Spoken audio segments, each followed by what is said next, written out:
नमस्कार, स्वागत आहे तुमचं द शुभांगी लाईफस्टाईलमध्ये.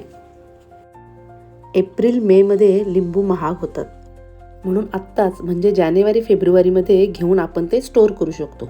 कसे ते दाखवते चला. हे अर्धा किलो लिंबू आणलेत मी मार्केटमधून.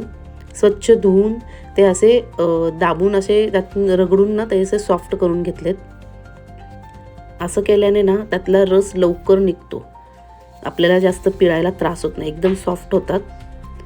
असे सगळे लिंबू करून ठेवायचे आणि चिरून घ्यायचे. लिंबू चिरायच्या आधी मी माझ्या चाकूला ना धार करून घेते. माझ्याकडे नाही धार करायची अशी एक टूल आहे, याने मी चाकूला धार करते. सुरी एकदम धारदार होते.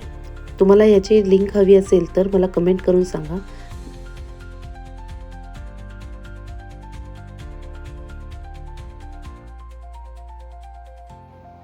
सुरीला मस्त धार झालेली आहे. आता आपण पटापट लिंबू चिरून घेऊया.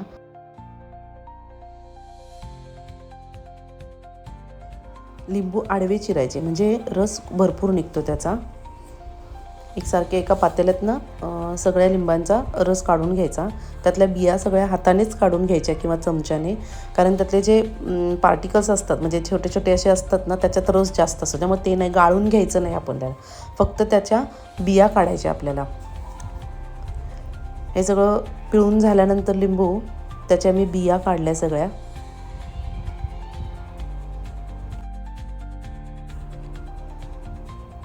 सगळ्या लिंबू पिळून झालेले आहेत.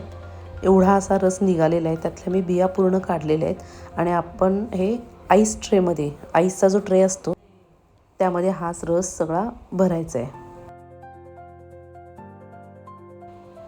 हा बरोबर एक ट्रे पूर्ण भरलेला आहे.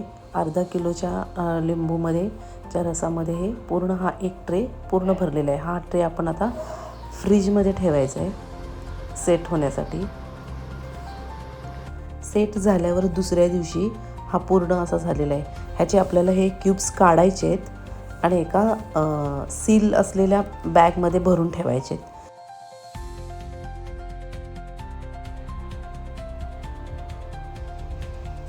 हे बघा, अशा बॅगमध्ये भरून ठेवायचे क्यूब्स. हे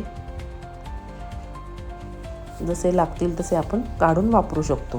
मेमध्ये सरबतासाठी हवं आहे किंवा आपल्याला पोह्यामध्ये घालायचं, आधीच एक 15-20 मिनटं काढून ठेवायचे क्यूब.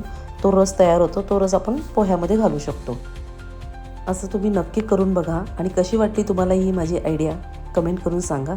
आवडल्यावर लाईक करा. Okay friends, thank you and bye bye.